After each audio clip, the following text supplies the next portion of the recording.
Welcome to a conversation with Tobias by Lennox and Parker. Hope you enjoyed this episode.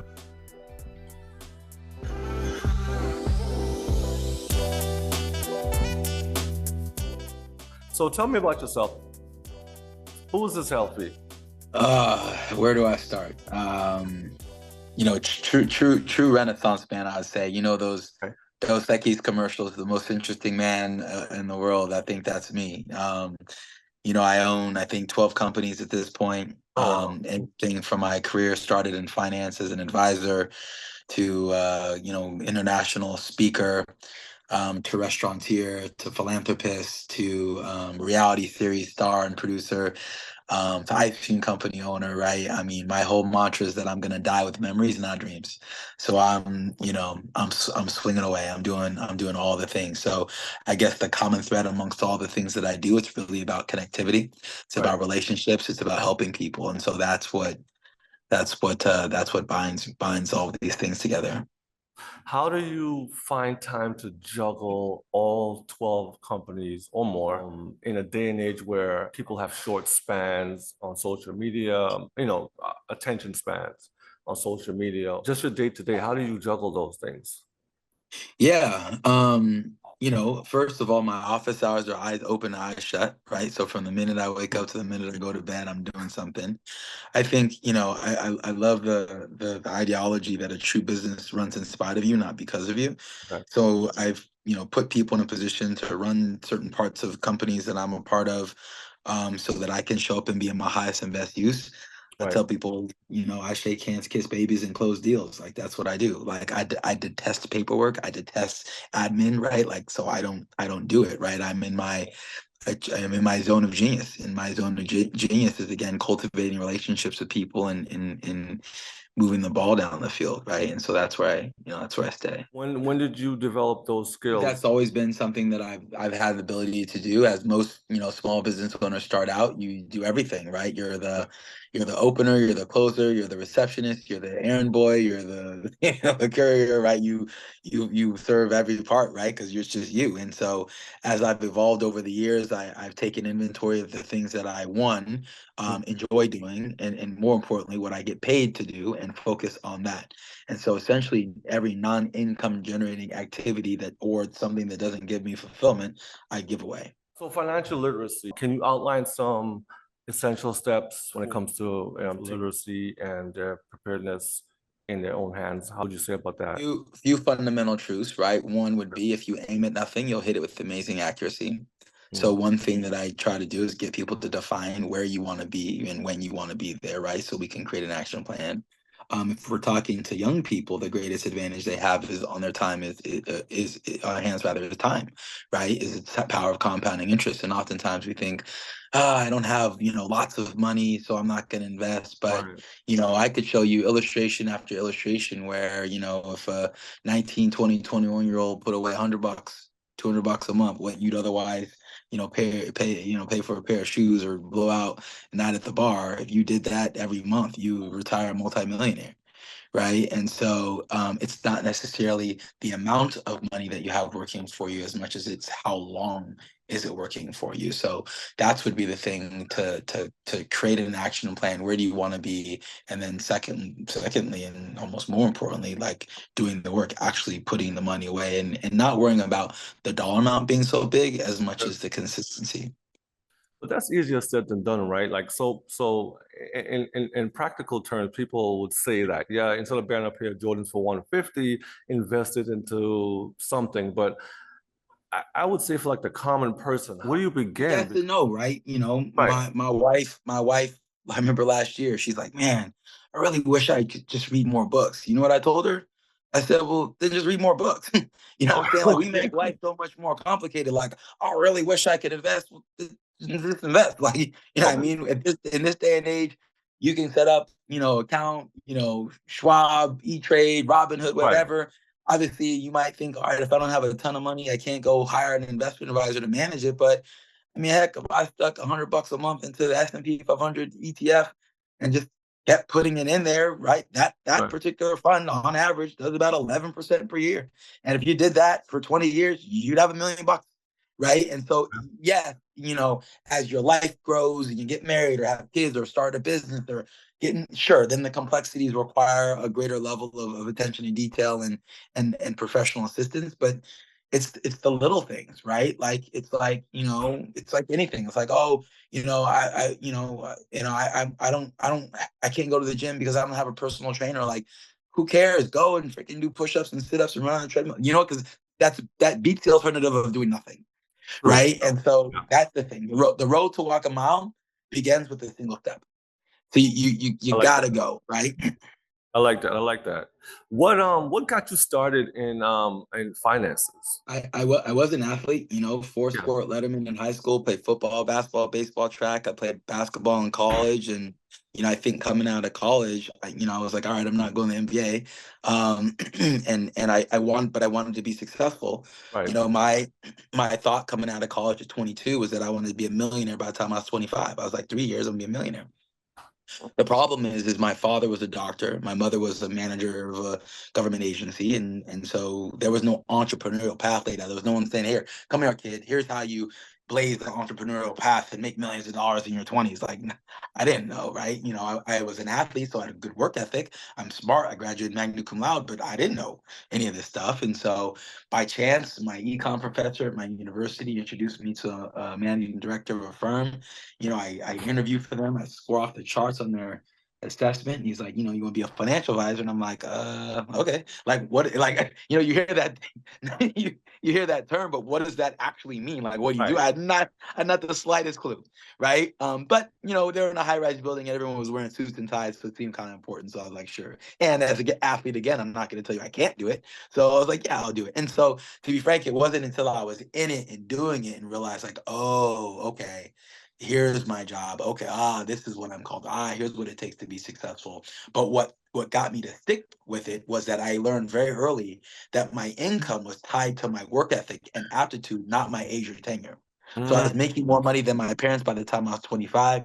I didn't do it by 25, but by 27, I was a millionaire.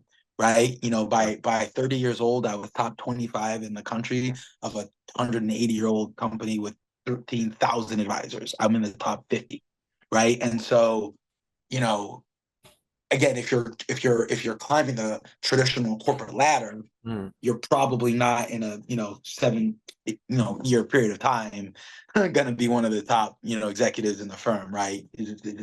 So that's what I love about the industry, that I eat what I kill, and I didn't mind saying, look, if I kill something, I eat, and if I don't, I starve, because I'm going to bet on me every day of the week. How so with that energy and that mindset, did you have dark days where you're like, man, I didn't kill anything today, or I'm having a tough time? And what did you look for inspiration to get out of that if you had those days? Yeah, I mean, you're looking at arguably the biggest failure you've ever met in your life, right? And that's why I succeed. I love the Michael Jordan quote, and I might misquote it, but he talks about how he's missed thousands of shots in his career, tens of thousands of shots. How he's lost over 300 games, right? That Right. that that 20 some odd times he was entrusted to take the game winning shot and missed, and that's why he succeeds. Same thing for me, right? Like I fail a lot, right? I hear no a hell of a lot more than I hear yes. But I love the quote, do not judge me for my success. Judge me for the number of times that I've fallen down and gotten back up. Right. So one thing that was a hard lesson for me to learn really early on in my career is I would internalize failure. I would take rejection as a knock against me as a person. And Right. when I learned to detach myself from the outcome and focus on process, then go. So like if I hear no today, I'm not like, oh, why did they say? Like I'm like, next I got a 2 o'clock, right? Like I'm like, like and again, it's like basketball for me. If I shoot and I miss, I'm not like, I missed. I'm like, swing it again, right? Like, because I won't miss two, right? And that's the way that I'm wired. And essentially comes down to this ideology here. Choose your hard, man. Yeah. Winning is hard. Losing is hard. Choose your hard. Being rich is hard. Being poor is hard. Choose your hard, right? So, you're gonna cry in a mansion, you're gonna cry in an apartment. You're gonna cry in a Bentley, you're gonna cry in a Honda. So I look at it like, if I'm gonna face dark days, as you say, if I'm gonna face hard times, I might as well make it worthwhile. Right. Of all the stuff that you do right now, What do you enjoy the most in the businesses that you have? Yeah, it's interesting. I'm just coming off a week. One of my companies, I founded a nonprofit called Future Stars, Okay. and I do a basketball camp every summer for kids. This is our 20th year doing that camp. And so it's great to be able to see that, the finance company. It's hard to say, right? If someone to go, Eszylfie, you're a financial advisor, I'd be like, that doesn't really encapsulate me. Right. Eszylfie, you're a philanthropist, that doesn't really encapsulate me. I own a yoga and fitness studio as well, named after my baby daughter, Callie Health and Fitness. Nice. Eszylfie, are you a yoga instructor? You're a fitness guy? Like, that doesn't fully encapsulate me. It's all the things. But this is something, a realization I just had yesterday is, I've got four daughters. My oldest daughter is 17. I've got Okay. twins who are 15, and a baby girl who's 15 months. And my oldest daughter and my twins are now all in high school together for the first time, senior and two freshmen. And I was sitting watching my twins yesterday on campus for this first time, and I just got this like overwhelming feeling of pride and joy. And they're going to the same school that I got inducted to the Hall of Fame in too, so it's all full circle. But just the fact that I'm like, man, these girls are living their best life, Right. right? And playing sports and in school and confident, and I'm raising queens. And to be honest, that's what it's all about.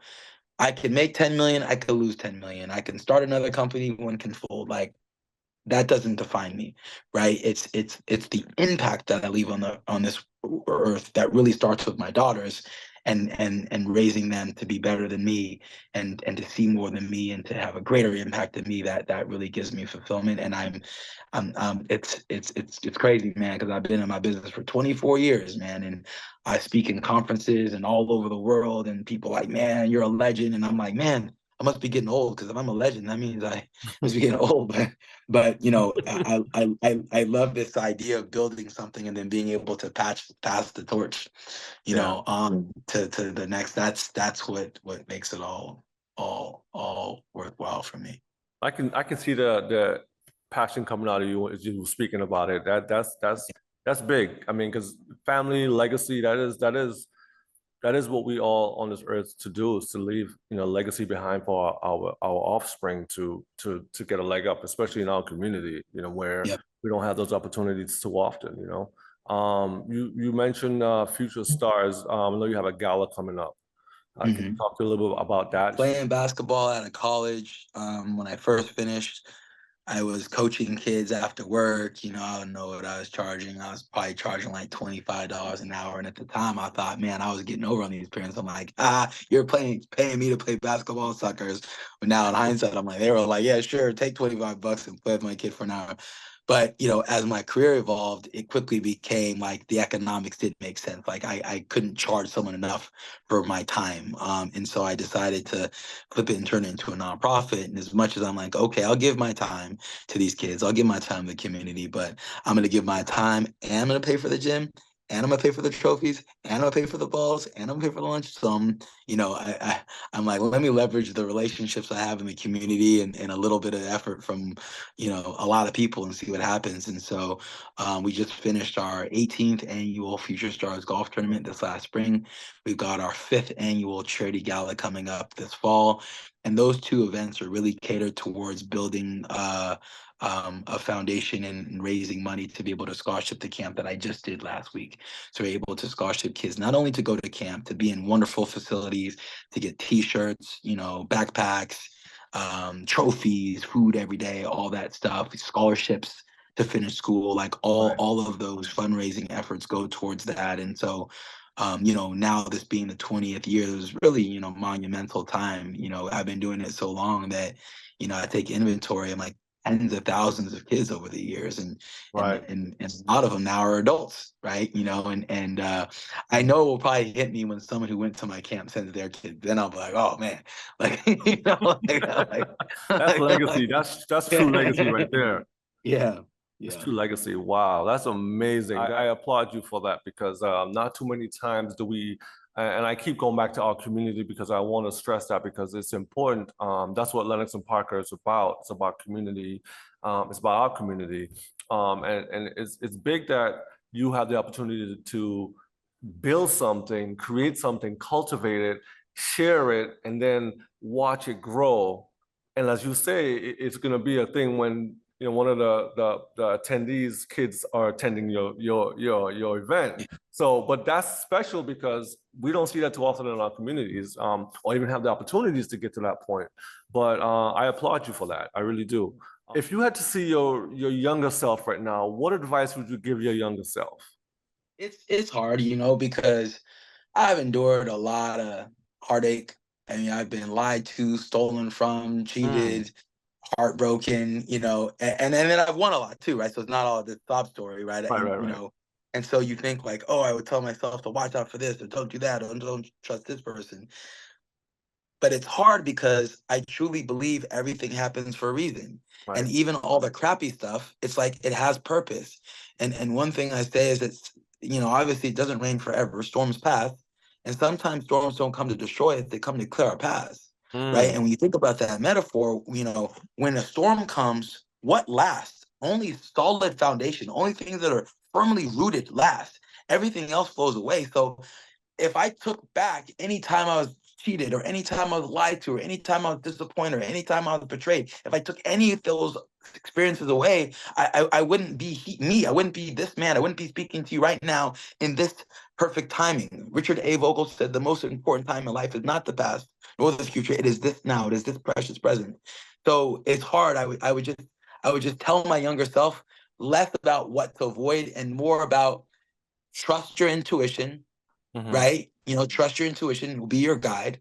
That's my yoga coming out, right? And when people act like they don't care about you, you know, or people show you who they are, believe them, right? And so I Yeah. think inherently, I'm an eternal optimist. I'm always, glass half full, and wanting and hoping, expecting the best in people, and quite frankly, some people suck, and so listening to that and knowing like this person's showing you who they are. Right. Don't hope for the 1% chance that they actually are a good person. Look at the 99% of the indicators that are telling you, that, but again, I it'd be hard. I couldn't even say I'd go back and change anything. I'm certainly not where I want to be per se. I'm not where I thought I'd be. I'm not, whether that be professionally or that, but I fully believe I'm in the perfect place because supposed to be in this moment right Yeah, now. I like your response because yeah, that is true, and I do think about that sometimes. The same way you mentioned it just now. Everything that we work for in life has got us to the place where we are now. If we remove some of those things, we wouldn't be where we are, and that is true. What made you start yoga? Growing up again, played all the traditional like, Right. football, basketball, baseball things. And, basketball wreaks havoc on your body, right? Father Time is undefeated. And Mm. I had a friend of mine years ago that was a massage therapist, and I'd go see her do body work. I had really tight hips in my back, and she's working on me. And she's like, "You should really do yoga." Man, I ain't doing yoga, man. That's for girls. I'm not doing that. Oh, do yoga, right? Like I'm not doing that. I'm doing that. So for years, she's like, "Do yoga, do yoga." It just so happened like one Saturday, she's like, "I'm gonna do yoga today. You should come." And I'm like, "All right, I'll go to your stupid yoga with you, and Right. like just go do this." And I went. And I was like, "What?" Like, it was Hard. it was like the hot yoga, but I had never sweat so much, right? Because the heat of yoga. But also, again, as an athlete, before practice, man, we might stretch 5, 10 minutes and we're hooping, Yeah. right? This was like 90 minutes of stretching and heat. So, like, I came out of class and I was like, wow, like, I'm like, never. The ironic part about it is that the type of practice that I started with was the Bikram yoga, which is the same 26 postures. It's a very, very militant Mm. practice. It's like, are you smiling? Like, stop that, right? Like, and so I didn't particularly like the practice. Like, I didn't Right. enjoy doing it, but I felt the benefits of it, right? Right. And so it wasn't until years later where I found different studios with different types of flows and things that I really gravitated to. And the studio that I was, taking as a student, they did this 30-day challenge, and they're like, okay, who can do 20 classes in 30 days?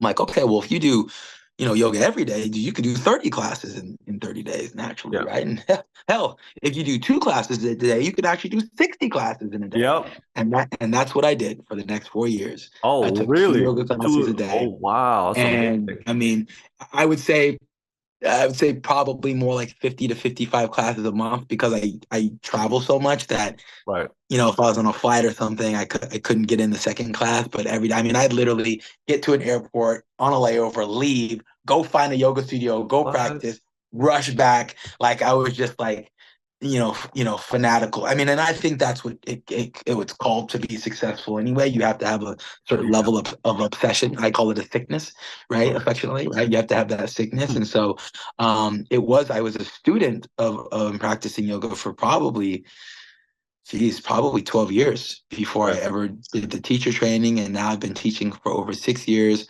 I have a massive following in LA. I do private engagements. I teach at a pretty prominent, national studio, Core Power, as well as my own studio named after my baby, Cali Health and Fitness with the K. And so, I'm just, that's the part of it for me where it's just like it's yoga's community, Right. right? Right. And when I looked at, I actually wanted to start like a series called The Secret Life of Yogis because you're in this space with Hmm. people and you've got your yoga, shorts on for men, women have got their yoga pants, Lululemons or Aloe or whatever it is.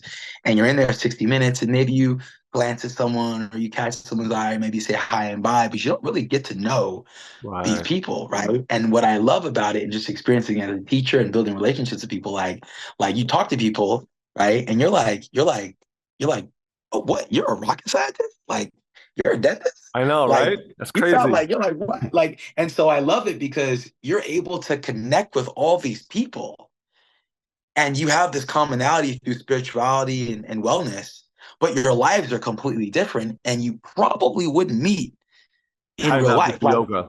Like when was I gonna meet and hang out with a rocket scientist? That Yeah. probably wasn't gonna happen in my normal course of my day. And so that's what I like the secret life of yogi. So I had this idea of like, I'm gonna get everybody to put like on a postcard what they do for a living. I'm gonna put it in a punch bowl. Everyone pick one, and you try to figure out who Wow. You who's should do who's it. You should who. do it. Yeah, I think that'd be a really cool exercise. And I tell you, people would be, you know, shocked, right?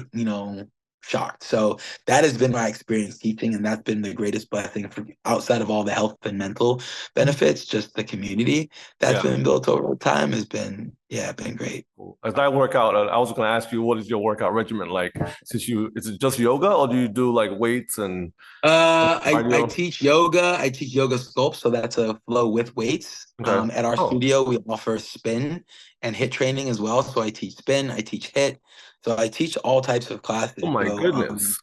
yeah, I teach typically about 7 or 8 classes a week, and then I take now probably I don't know at least that many classes. I don't do the traditional weightlifting stuff unless I'm like traveling or something, or Right. and I'm somewhere there's I'll go to the gym. But even then, like what I like about yoga and even yoga sculpt, even though you're using weights, I don't carry any more than 8 pounds, right? Because Really?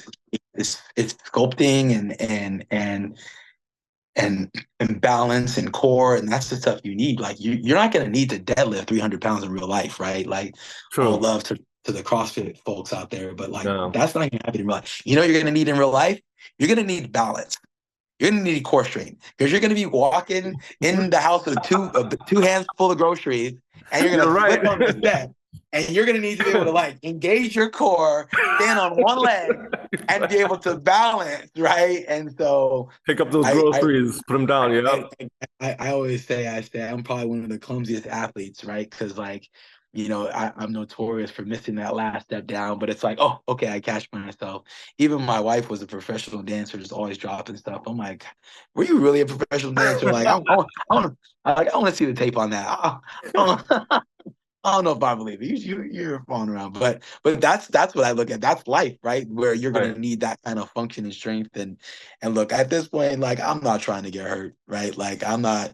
I've had enough days of playing in basketball leagues, limping into work with a sprained ankle or a black Right. eye or stitches. And I'm like, like I'm good, man. If I get hurt and down dog, I had it coming to me, right? Like I'm I'm just gonna. I teach Saturday mornings 8 and 9:30 at Core Power here in Pasadena, and I teach that at 9:15 on Sunday mornings at my studio, and then I teach at 10:30 spin string stretch at my studio also on Sundays. But it's fun, high energy, and it's like it's kind of like boot camp meets yoga. So it's an Yeah. integration of a yoga flow, but your weights. I always pick dope music and I have all these calm responses. It's like, I've got my cult following, to my, so it's fun, high energy, and it's 60 minutes. You're in and out. You're gonna burn 5, 6, 700 calories in that time, like That's and awesome. and, Yeah.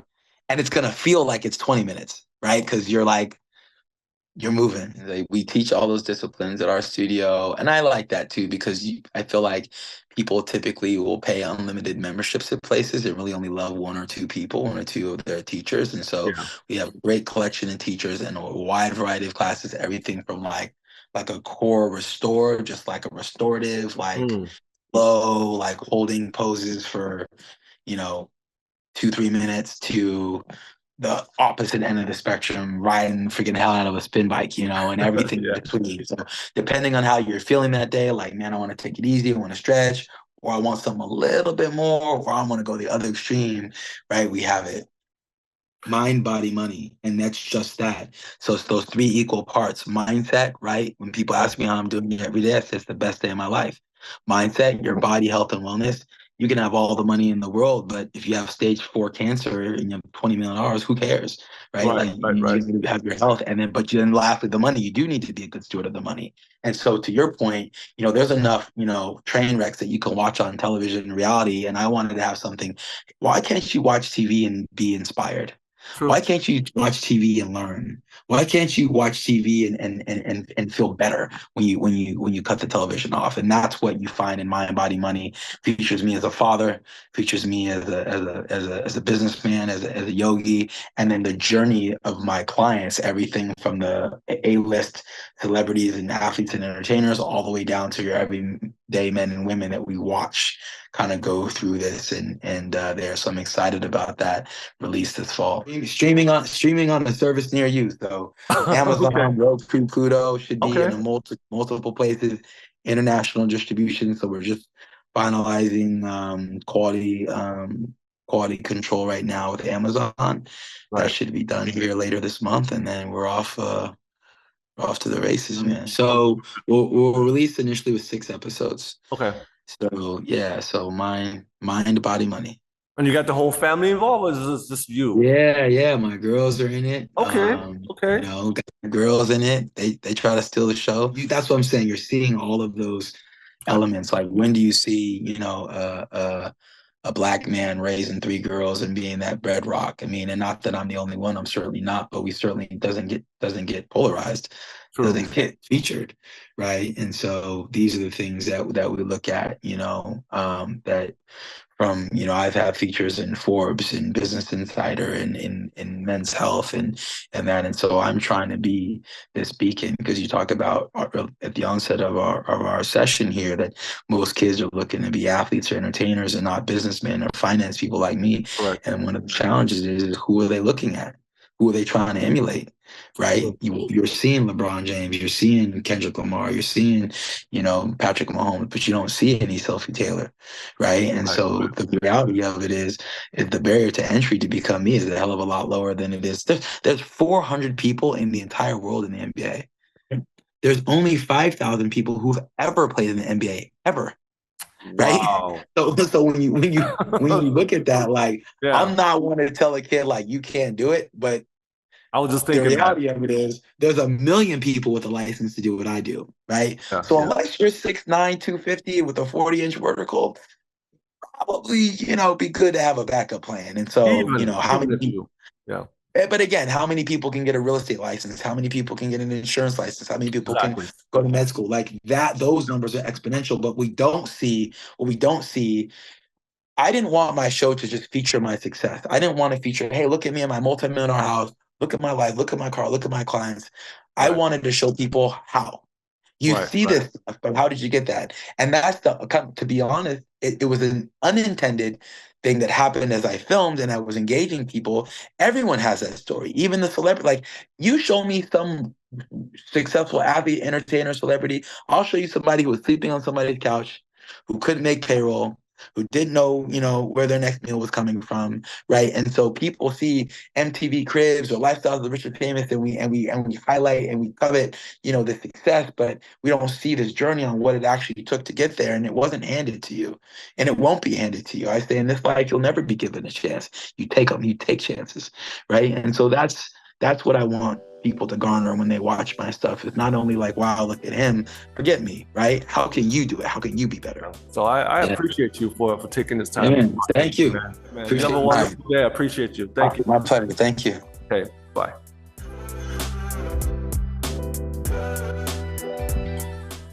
Thanks for joining us today on A Conversation with Tobias by Langston Parker. See you next week.